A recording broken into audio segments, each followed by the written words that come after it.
बात कर रहे हैं कि fractionation of nucleic acid. Nucleic acid को अल्ट्रा सेंट्रीफ्यूगेशन, जिसमें कि हम सेंट्रीफ्यूगल फोर्स जो है 5 लाख टाइम्स जो है हम इस पे लगा के जनरेट करके फोर्स पे हम जो है डीएनए को बड़े आसानी से यहाँ पर जो लार्जर पार्टिकल्स होंगे और जो स्मॉलर पार्टिकल्स होंगे उनको हम सेंट्रीफ्यूगल फोर्स के बेसिस पर सेपरेट कर सकते हैं।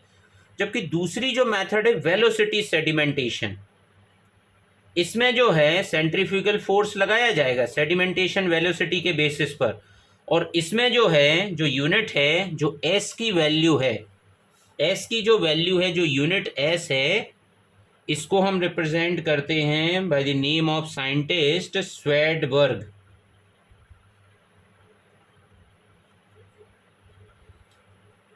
After the inventor of the ultra centrifuge, यही जो हैं इन्वेंटर किसके हैं, अल्ट्रा सेंट्रीफ्यूज के। देन इसमें जब हम बात करते हैं कि ये जो सेडिमेंटेशन है यहाँ पर हम सेपरेट कर सकते हैं, एस वैल्यू जो है ये एक अच्छा रिलेटिव साइज बताने का अच्छा एक मेजरेबल यूनिट है, जिसमें कि हम 3 टाइप के आरएनए, जो आरएनए कैरी करने वाली यूनिट्स हैं आरएनए, तो राइबोसोमल आरएनए जो है, मान लीजिए अगर वो आरएनए हैं राइबोसोमल टाइप के, तो इसमें जो जैसे मान लीजिए अगर हमने वो सेल है ई कोली की सेल है जिससे ये हम सेपरेट आउट करना चाहते हैं, तो उसमें जो है आपको 3 मॉलिक्यूल मिलेंगे, 5s, 16s and 23s molecule, जिनकी जो लेंथ है वो वेरी करती है। लेंथ इनमें प्रेजेंट जो न्यूक्लियोटाइड के सीक्वेंस होते हैं, जैसे 5s में जो न्यूक्लियोटाइड का नंबर है is 120, 16s 1600 and 23 it is having 3200 nucleotides. ये उसकी लेंथ है एक्चुअल में, जिसके बेसिस पर हमने इसको सेपरेट आउट कर दिया है। आरएनए जो है एक्चुअल में वो सेपरेट होगा, जो ये जो यूनिट है 5s, 16s और 23s, ये यूनिट उसमें प्रेजेंट न्यूक्लियोटाइड का सीक्वेंस ही डिसाइड करने वाला है, जिसके बेसिस पर उसको सेपरेट आउट किया गया है। थर्ड जो है इसको हम जो है वेलोसिटी सेडिमेंटेशन को एक और नाम से जानते हैं, this is also called rate zonal, rate zonal sedimentation, जिसमें न्यूक्लिक एसिड मॉलिक्यूल को सेपरेट आउट किया जाता है according to their nucleotide length, according to their nucleotide length. This is also important method. Third जो मेथड है जिसमें कि हम सेपरेट करते हैं डीएनए को on the basis of their equilibrium centrifugation.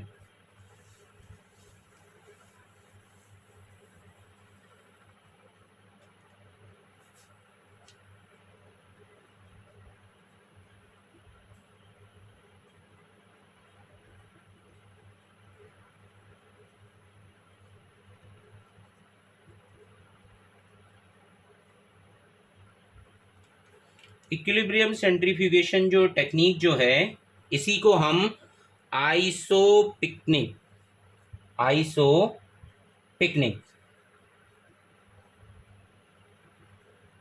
Centrifugation के नाम से भी जानते हैं। इस सेंट्रीफ्यूगेशन में हम न्यूक्लिक एसिड मॉलिक्यूल को सेपरेट आउट करते हैं, और इस पूरी प्रोसीजर में जो है हम अलग अलग तरीके के ग्रेडियंट्स का यूज़ कर सकते हैं। अगर हम पहले ग्रेडियंट में अगर बात करें तो इसमें हमारे पास, जैसे मानिए हमारे पास एक सेंट्रीफ्यूगेशन ट्यूब है, उस सेंट्रीफ्यूगेशन ट्यूब में जो है हम सुक्रोज के सॉल्यूशन को पोर्ड आउट करेंगे। इसमें जो है हम सुक्रोज का सॉल्यूशन जो है पोर्ड आउट कर देंगे इसमें।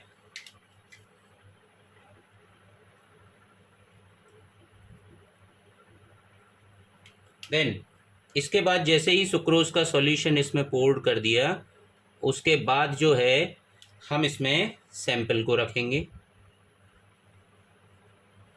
ये हमारा सैंपल है। हर चीज़ को बड़ा जो है स्पेसिफिक वे में किया जाएगा, बहुत ज़्यादा एकदम मतलब जो शार्प तरीके से इसमें एंट्री नहीं करेंगे, बिल्कुल पोलाइट तरीके से जो है बिल्कुल वॉल की मदद से जो है इसको पोर्ड आउट किया जाता है सॉल्यूशन को। जो भी सॉल्यूशन है पाइपेट से बड़ा इजी वे में इसको रखा जाएगा। अब इसके बाद जो ये जो सॉल्यूशन है सुक्रोज का जो सॉल्यूशन है इसका ग्रेडियंट भी बढ़ेगा। ये अपर साइड में जो इसका ग्रेडियंट होगा वो कम होगा, और जो लोअर साइड में जैसे ही रीच करेंगे तो यहाँ अपर साइड ग्रेडियंट होगा 5% सुक्रोज, और लोअर रीच में यही पहुँच जाएगा 20% सुक्रोज। तो ये भी ग्रेडियंट बन ही रहे हैं यहाँ पर। पहला स्टेप, दूसरा स्टेप ये हो गया, first step, second step, third step. इस तरीके से हम इनमें रन करेंगे। फिर इसके बाद हमारे पास जो है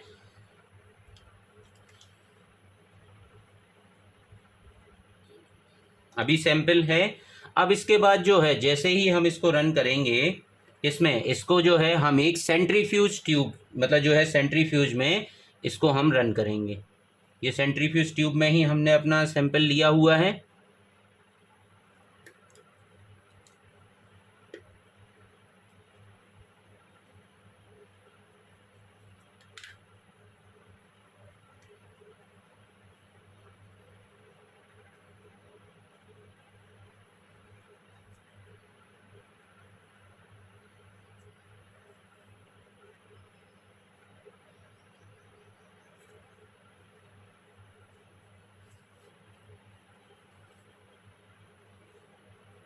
ये जो है सेंट्रीफ्यूज ट्यूब में हम इस सैंपल के लिए रन करेंगे, और यहाँ पर हम ये देखेंगे इसके बाद जो है आपके लिए सेपरेशन मिलेगा।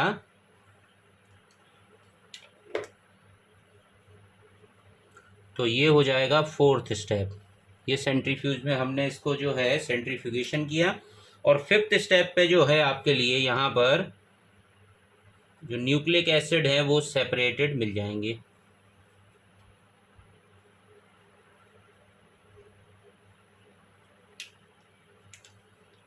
सबसे अपर साइड में जो है small size DNA,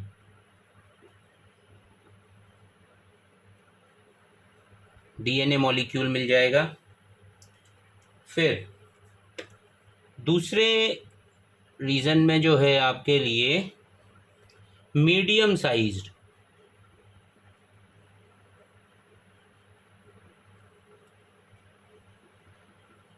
DNA molecule मिल जाएंगे, और लास्ट में जो है बड़े वाले डीएनए मॉलिक्यूल लार्जर साइज, जो लार्ज साइज डीएनए हैं वो मिल जाएंगे।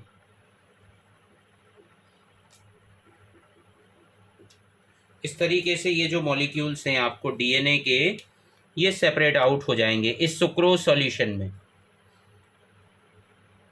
इसको जो रन किया गया है वो रन किया गया है टॉप ऑफ द ग्रेडियंट से जब हम बात करते हैं, जैसे ही इसको रन किया गया था वो है 50,000 आरपीएम पर।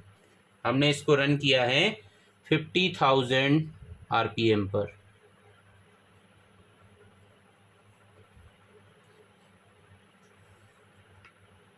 For 5 hours. 5 आवर्स के लिए जो है हमने इतने टाइम के लिए इसको रन किया है, और हमारे लिए उसके बाद जो है इस तरीके से जो है वेरिएशन देखने को मिलेंगी। तो जो डीएनए मॉलिक्यूल है वो सेपरेट आउट हो जाएगा फिफ्थ नंबर स्टेप में। यहाँ 5वें नंबर के स्टेप में ये जो है हमारे लिए सेपरेटेड मिल जाएगा डीएनए। दूसरी जो मेथड है यहाँ पर separation of DNA molecule using equilibrium sedimentation. Equilibrium sedimentation, यहाँ पर भी हम जो है डीएनए को सेपरेट आउट कर सकते हैं। वो देखिए कैसी मेथड है।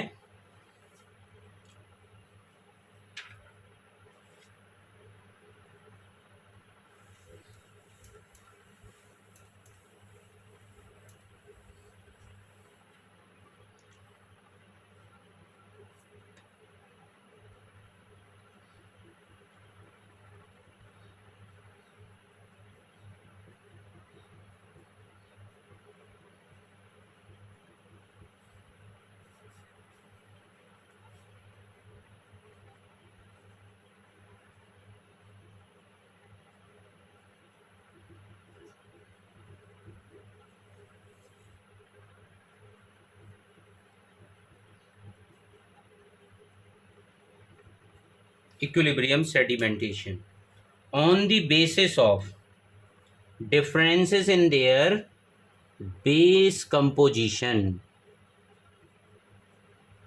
अगर बेस की कंपोजिशन में भी अगर डिफरेंसेस हैं, अगर छोटा बड़ा डीएनए तो होता ही है, बट बेस में अगर थोड़ा बहुत भी माइनर डिफरेंसेस भी हैं तो भी यहाँ पर सेपरेट हम जो है डीएनए को कर सकते हैं। बट यहाँ पर जो यूज़ होने वाला जो कंटेंट है जिसमें कि हम डीएनए को सेपरेट करेंगे वो होगा सीजियम क्लोराइड का सॉल्यूशन। इसमें जो है कोई भी डीएनए मॉलिक्यूल जो हैं जो कि छोटे और बड़ी साइज़ के हैं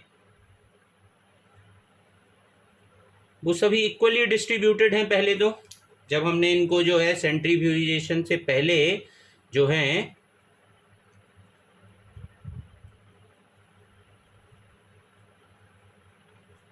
इक्वली डिस्ट्रीब्यूटेड हैं ये तो ये तो पहला स्टेप हो गया। यहाँ पर जो है सबसे फर्स्ट उसमें जो स्टेप फर्स्ट में जो सेंट्रीफ्यूगेशन में जो 50,000 आरपीएम पे हमने सबसे पहले इसको 72 आवर्स के लिए रन किया हुआ है। फिर हमने सीजियम क्लोराइड का जो ग्रेडियंट है उसको यूज़ किया हुआ है सेंट्रीफ्यूगेशन करने के लिए। ठीक है, अब देखिए पहले दूसरे स्टेप में हमने पहले तो ये मिक्सचर है, फिर सेकंड स्टेप में हमने क्या किया, इसके लिए किया सेंट्रीफ्यूज।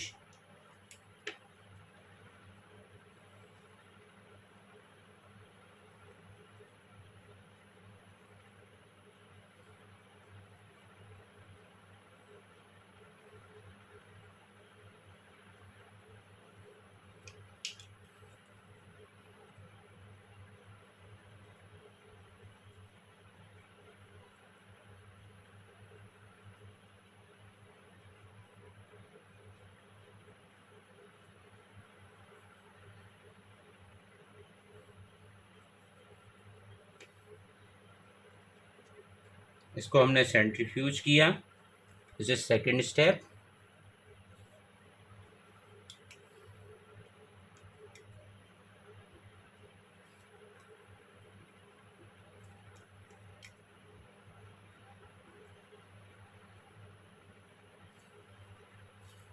थर्ड स्टेप में जैसे ही हम इसको देखेंगे, थर्ड स्टेप में जो है इस ट्यूब को देखने पर जो है हमें डिफरेंस क्रिएट हो जाएगा कि जो डीएनए मॉलिक्यूल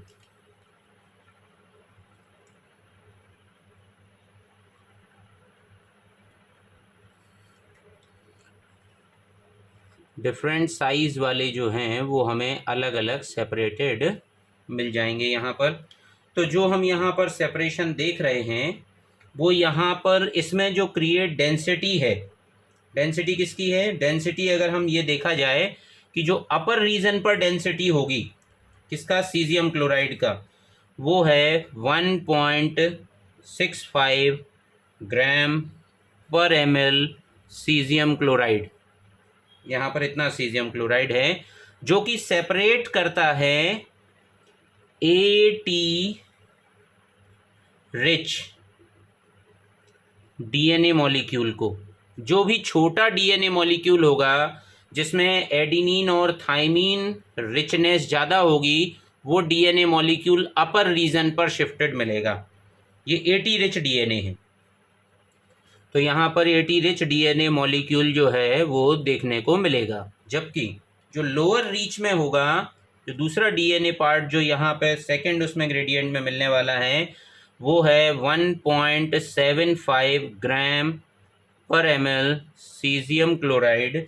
यहाँ पर आपको जो है GC rich guanine cytosine rich DNA molecule देखने को मिलेगा।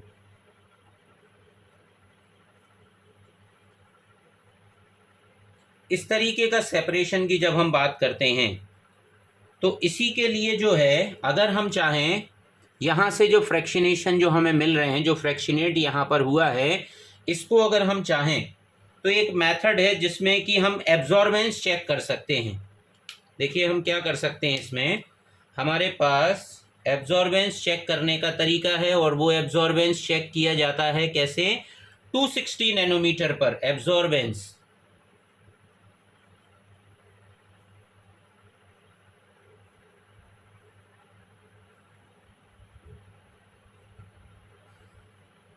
ओडी वैल्यू जो है एट 260 नैनोमीटर, अगर हम 260 नैनोमीटर पर जो है अगर हम ओडी को अगर चेक करते हैं, अगर ये जो सैंपल हैं, मान लीजिए हमने यहाँ से 5 सैंपल्स निकाले, क्योंकि हमें ये तो नहीं मालूम ये एग्जैक्टली कब आने वाला है ये वाला सैंपल डीएनए का, डीएनए चाहे वो 80 रिच हो चाहे जीसी रिच हो, हमारे लिए ये मालूम चलेगा एब्जॉर्बेंस से। मान लीजिए पहला हमने जो सैंपल लिया ट्यूब है, हमने अलग अलग ट्यूब जो हैं, हमारे लिए जो है एक इस तरीके का ग्राफ मिलता है, हमारे लिए जो है एक ग्राफ मिलता है, वो ग्राफ कुछ ऐसा है, यहाँ पर एब्जॉर्बेंस आया, फिर कोई एब्जॉर्बेंस नहीं आया, और फिर एब्जॉर्बेंस आया।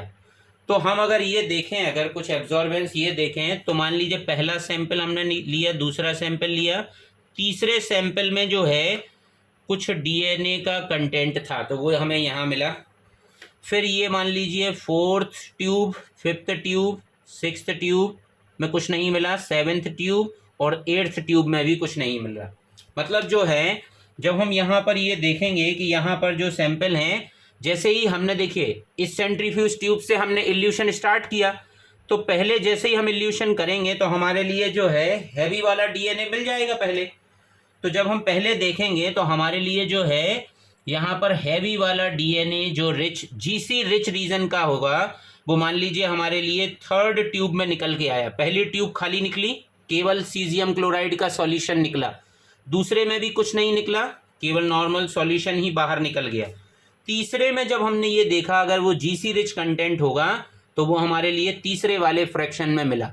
फिर हमने यहाँ देखा तो यहाँ से कुछ सैंपल नहीं निकला, यहाँ भी कुछ नहीं था, तो ये जो सैंपल थे 1 2 3 4 5 6 7 8, तीसरे में हमारे लिए डीएनए मिल गया, 4th 5th और 6th में कुछ नहीं मिला, और जैसे ही हम 7th पर पहुँचे तो यहाँ पर हमें फिर डीएनए मिला, क्योंकि ये धीमे धीमे इल्यूट होगा, नीचे आएगा, तो जब हम इससे जो है सैंपल को निकालेंगे तो यहाँ पर हम जब ये देखेंगे तो जो फ्रैक्शन नंबर है जो यहाँ पर दिखाई देगा कि फ्रैक्शन नंबर कौन सा है, ये बॉटम का है, यहाँ से बॉटम है, और ये टॉप वाला रीजन है। तो जब बॉटम से निकाला तो वो 3rd फ्रैक्शन में निकला, और जब 7th में निकाला तो वो टॉप फ्रैक्शन का था। ये सेंट्रीफ्यूज ट्यूब में हमने इस तरीके से जो है न्यूक्लिक एसिड का सेडिमेंटेशन करके उसको प्यूरिफाइड भी कर लिया। ये एक्चुअल में मेथड है यहाँ पर।